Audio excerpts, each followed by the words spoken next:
Welcome, welcome, welcome. Thank you for coming out here with us tonight with Let's Talk About It. How are you guys doing tonight? Listen, I'm Dr. Angela Powell, and I am just looking forward to tonight. We have a special broadcast for you tonight. You don't want to miss this. So you better go and get your mother, your father, your sister, your brother. Bring the kids along too, because especially if they're teenagers. Don't bring the little bitty ones, but bring like your teenagers because there is something to be learned. We are looking forward to seeing you in here tonight. But before we get started, and listen, let me just tell you this right off the bat. We got a bunch of special guests tonight. So you don't want to miss it. We've got men in the house tonight that's going to school us women and school us and let us know what the real deal is. We've got none other than the guest, Alan himself. We've got Andrew Garcia and Jonathan Powell in the house as our guests tonight. So, ladies, listen, go and get your cup of tea and get ready to ask some questions. I want you to make sure that you go on that call line that's been advertising. Call that number. There, call that number. Ask any question that you want to ask. They're going to be with us tonight. And guess what else? We've even got a special guest host tonight because your girl Donna is not with us tonight. She'll be back next week. But tonight we have a special guest. Yes, her name is LaShonda Lemon. And you don't want to miss this young lady because I'm going to tell you something. She's got some good tea to share. And we all need to hear what she has to say. So listen, I'm gonna turn this thing over and find out exactly what's been going on in LaShonda's life since the last time that I saw her. This is one of my special little sisters, I call her. And I'm telling you, we don't have to see each other every day. But when we do see each other, it's like brand new all over again. Like we never even left each other's company. LaShonda, what's up, girl? What's been going on in Hey, your life? hey, how are you? Listen, life has been great and grand. We've been taking the roads with the punches and we've been keeping it moving, just doing what we do, our business, marriage, finances, and my mama. Lord knows my mama, that's a whole nother show. But my mom has been keeping us alive and very much on our toes daily. Awesome, awesome, awesome. So, Yes. are you telling us that your mom is living with you now? Is that a Yes, so possibility? my mom has been with us since we moved. Since we got married. She dated my husband with me. So yes, she is our baby, our boss, and our boo, all of that in one. The other day I was in here working out and I'm doing these yoga stretches and stuff, trying to be flexible. You know, I just hit 46, so I'm Right. like, I gotta stay flexible. So I'm in here doing some yoga stretches, and it requires me to lay flat and lay still for a minute.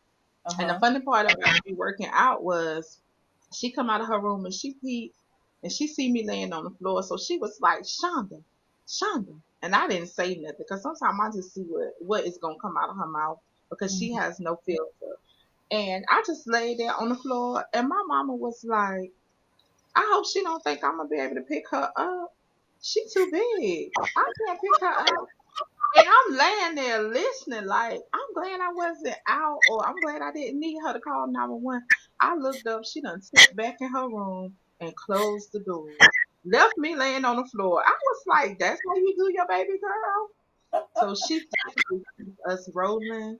She definitely keeps us laughing. And she definitely keeps my day full of surprises because Sister Girl has no filter at all. Well, girl, you Lashonda, I know exactly. Teresa, let me tell you, I was talking to her last night, and her mother came in the room, and I mean, she started cracking me up. I was on the other line going, "Oh my God, listen to her." She was like, "Did you eat all your food?" Of course I ate. Yes, I ate all my food. I mean, she was just. I wish I gotta come meet her. I just gotta come meet her. Well, Lashonda, I have to ask you, what do you mean that your mom dated with you and your husband? What does that mean? So when my husband and I got together, I was in the process of moving my mom here with me. I thought just me from South Carolina.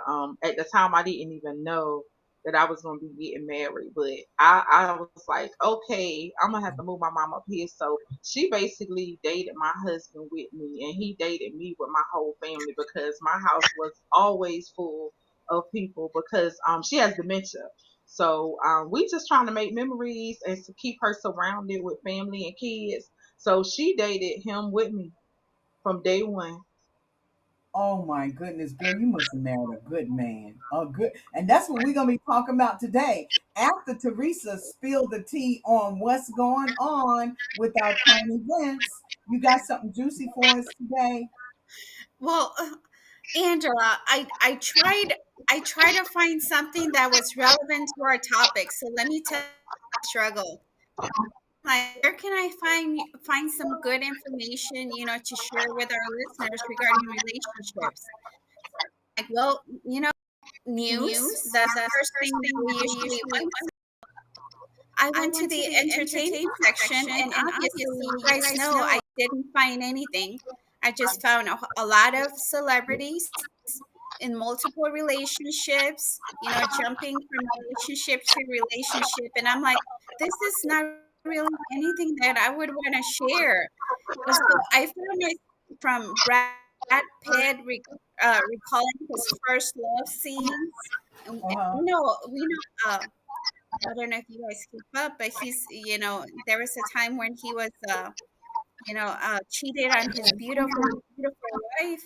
Then there's the issue with Prince Harry. So um, a lot of Hollywood, is taking the lead on a lot of relationship stuff, and unfortunately, that's what populates all our social media, their life stories, their affairs, their fights with their spouses, their cheating scandals.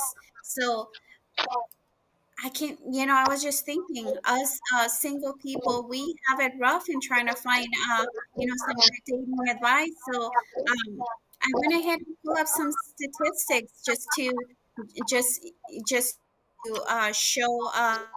Actually, my statistics page just disappeared. No, here it is. I'm sorry. To give us a little bit of insight into what we have to look forward to. So basically, as of 2022, these are the that six in relationships, 6 in every 1,000 get married. That's a really small amount. Then only 2.7 of every 1,000 people will get divorced, compared to 4% a decade ago. Those statistics sound a little bit off off centered. So the average age of women going through a divorce is going to be 40. The average age of men going through a divorce is going to be 41. Mm. Well, so we're this topic is going to be relevant because basically, the last thing that we want to consider as we're trying to find a relationship is we want to filter it so that we don't encounter those difficult situations of divorce. So one of the other things is I jumped into I was, in my efforts to trying to find some good advice. I guess there's a marriage.com that gives you a lot of really good relationship advice. Part of it is, yeah, and I'll just name a few of those. Let's see. When you're in a relationship, you should show love and affection to your partner. You shouldn't start talking about the future prematurely. How many of our listeners have gone out with somebody and after the first couple of dates, they're already talking about marriage? So basically, you shouldn't have unrealistic expectations as you go in. Um, a lot of negative stuff, needless to say. So Angela, I'm gonna give it over to you. So hopefully, we can turn this conversation around, and we as women, we know what's in our heart. Hopefully, with our listeners, we can see, um, we can share what's in a man's heart. Looking at both views and see how we can help each other form that perfect relationship. Well, Teresa, I was listening to you about those statistics, about the divorce and all that stuff. And I'm telling you, women, you're right. People are just trying to live like Hollywood right now. So, I mean, we have more divorces than we have marriages right now. And Mhm. that's the hard thing, is because I hate to say it, but according to statistics, it's like we're in those last days where they talked about people will be lovers of themselves, and now they've given it a name, and they've named it being what do they call it, a narcissistic, whether it's a man or a woman, just in love with yourself, that you can't even love someone else like they need to be loved. I know you girls have probably heard of that. Have y'all heard that term before, a narcissist? Yes. Deshaun, to say yes. You say yes to. So you know Yes. what I'm talking about. And it's not just tailor made for the men. There are women out there that are narcissists just as well. And so I just say right now, if we have just got to really, really get our focus together on what we really want. I know one thing, our topic for tonight, and let me get that first before I even go to any further. But our topic for tonight is talking about the intentions of a man's heart. Now, any of you that are familiar out there, let me know if you're familiar out there with the Bible. Raise your hand and let me know, because I love the Bible. Now, according to the word says that the intentions of a man's heart are deep as waters. Check this out. But a discerning person, mind you now, discerning, that's the key word. A discerning person reveals them. So the intentions of a man's heart is deep, in other words, but it's going to take us ladies to be discerning enough to be able to understand him, for one thing, and to be able to disciple out of what is good intentions and what is bad intentions, because there's a little bit of both in each one of the situations. So the intentions of a man's heart is so to the place where you really, really got to be able to discern what his real intentions are. Now, a woman's heart is pretty easy. A woman's heart, that woman loves, when she loves hard. Let me just leave it like that. A woman loves from the heart, and her love is so deep and it's filled with emotions that we become, I should say, we become attached really easy. It doesn't take a whole lot for a man to come into a woman's life, Teresa, and for her to just fall in love and to become attached. Do you girls agree with that? Serious business though. It takes a man a lot longer. And I have a man, Anthony Allen, that's on the line tonight, that's gonna fill us in on some of the stuff that men be looking for in a woman. But right now, I'm talking about that woman's heart. It's sensitive, man. You men that are out there listening, listen, y'all got to understand. See, that woman, she loves with her whole heart. And when a woman gets into a relationship with a man who has bad intentions, it can very well easily damage that heart.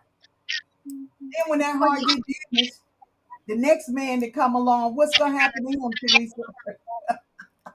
well, you know what? Well, one of the things, as uh, I can talk from a also a woman and also a mother's standpoint, but also with that, I'm gonna go ahead and defend the men a little bit, because I in today's society, a lot of women just come across as really, really bossy. Like I'm, I'm a modern woman. I'm gonna not only take on the woman's role, but also the men's role. And I think that affects the a man um, men in general and how they perceive women and how they act in relationships. So I'm looking forward to see what our panel of wonderful men are what their thoughts are going to be on our questions as well as that as well. Yeah, well, Lashonda was going to add her 2 cents in too. What do you think about that, Lashonda, as far as what we're talking about, that woman's heart?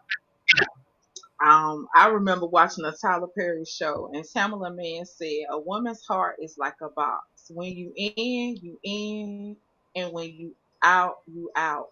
And I can honestly say that's the truth, because when you experience so much as a woman, the next man that you meet, he gonna catch it. He's gonna catch it hard, and it's Hmm. not, well. Sometimes it's not intentional, but I know sometimes, like, I'm the type of woman, I'm gonna throw it out there to see if you gonna catch it, and sometimes men don't catch it. But one thing I know about a woman, you said that, we love hard. We do love hard. But a woman, if not careful, they will fall in love with potential. We'll fall in love with a man's words. We'll fall in love with what we want to see, because sometimes we can be a little delusional when it comes to if this is the right man or not.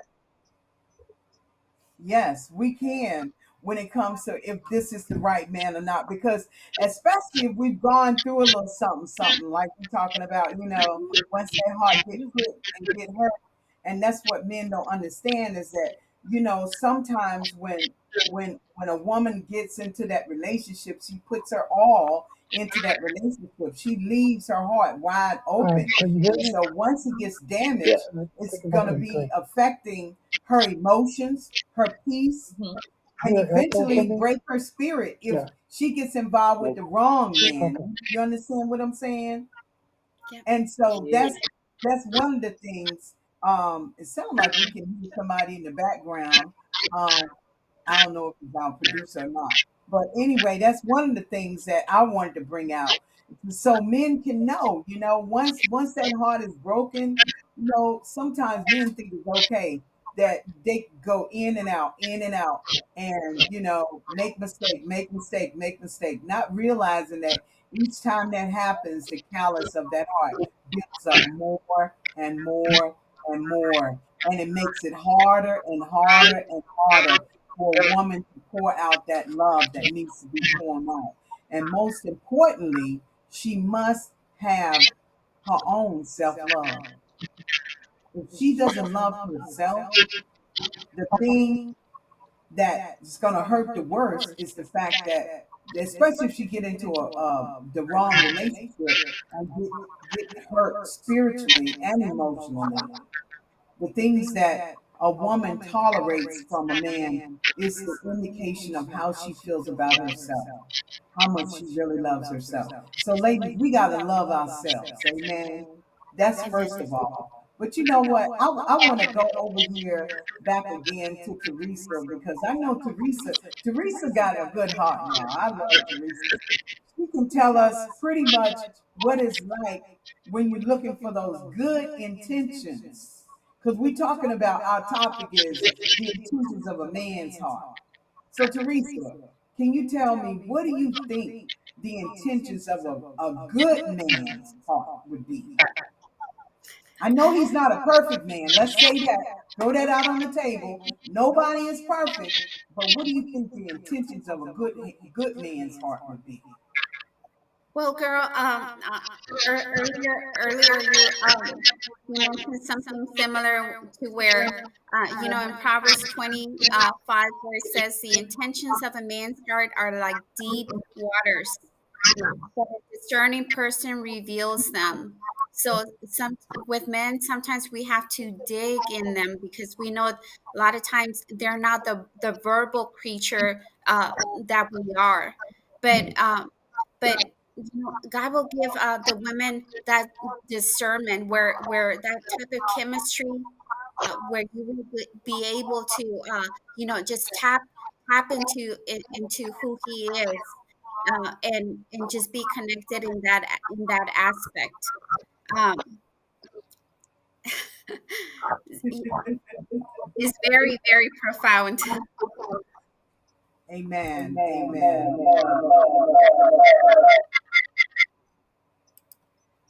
Well, So, we're having a so whole lot of audio problems tonight.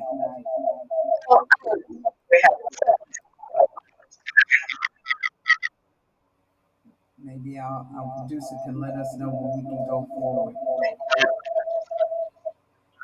Thank you guys out there that are listening for being patient while we tackle the audio problems here and get things fixed and back in order so y'all can hear exactly what we're saying. Amen.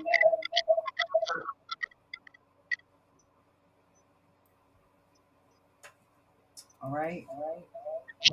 Okay, so we still do have a little echo, but we're going to go ahead. All right.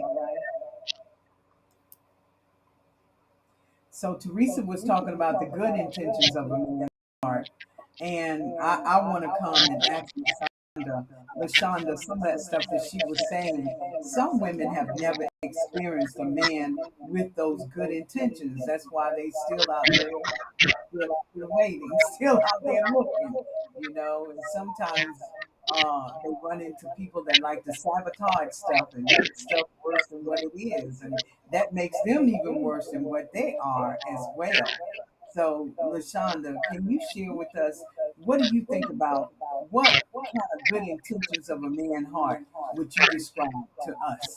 Because you just told us something that I didn't even elaborate on the fact that you say you had just got married. Yes. So, for me, the intentions of a man heart, I was, so this is my third time being married. Let me say that. And, I just wanted somebody that would love me, that was going to be honest, that loved God and would accept my life, because I knew my life was hard. I knew it was going to be hard for me. So I knew that they would have to be strong enough to accept everything, all of my baggage, even though it wasn't physical, my kids, even though, I had a lot to bring to the table, and I needed somebody that understood that. And so, but I didn't want to be so deep and say, okay, you got to be this person in Christ, you got to be that person in Christ. I wanted somebody that was going to be honest. I needed somebody that was going to be transparent, and I just wanted somebody that was going to balance. The,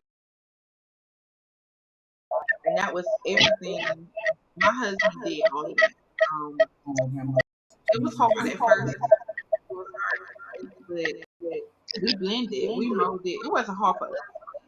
It was hard for me to let him in because, like, my heart was closed. I was going to be single. It was going to be me and my mom and God, and I was okay with it. Lashonda, so I'm just listening to you, and I feel your story, and I'm sure a lot of our listeners also have gone through that same story. What caused you to not give up?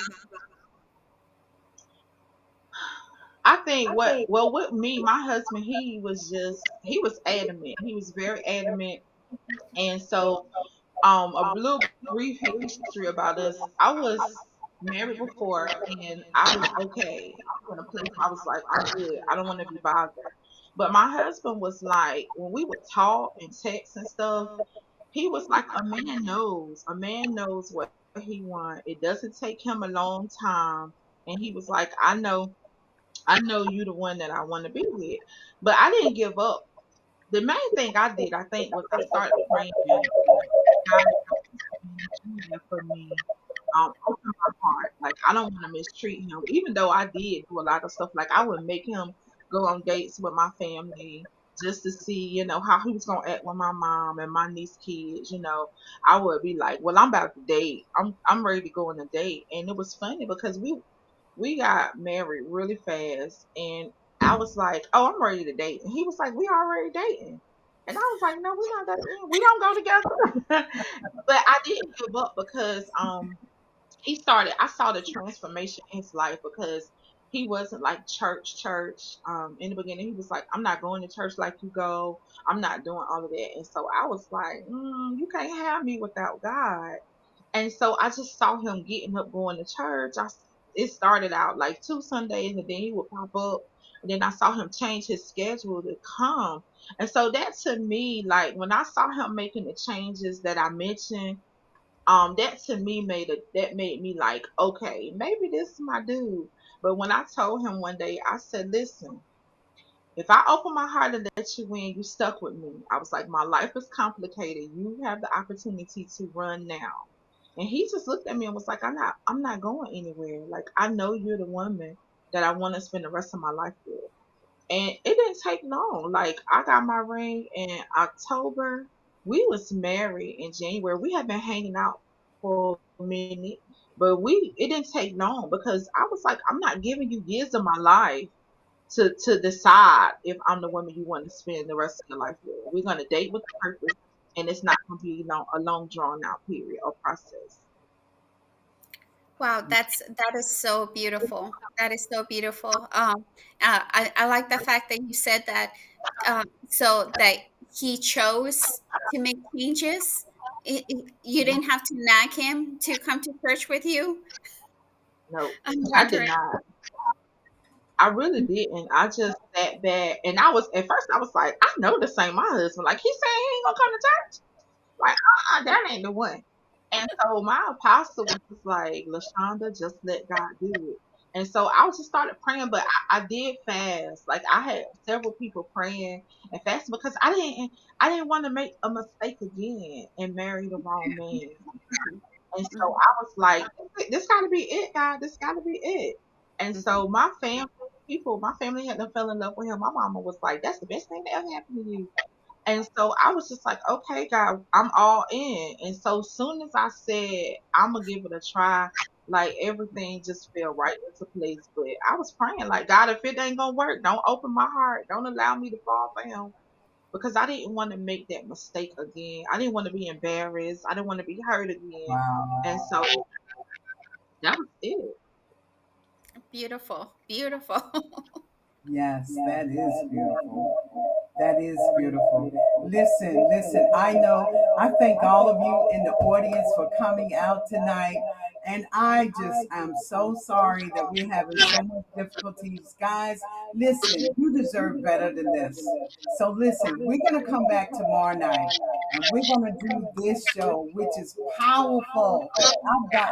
I got one of the most powerful people up here telling the testimony. I didn't even read you the reason why she got my attention. And I've got a powerful man of God on the other line just waiting to speak. Listen, I'm sorry. I can't do. I'm gonna apologize. We're gonna be back tonight, tomorrow, 7:30, and I promise you, you will not be disappointed. So spread the word out there to Facebook and all of social media and let them know that because of the technical difficulties, we'll be back tomorrow night. We love you. God bless you. We'll see you tomorrow night, 7:30. Don't forget.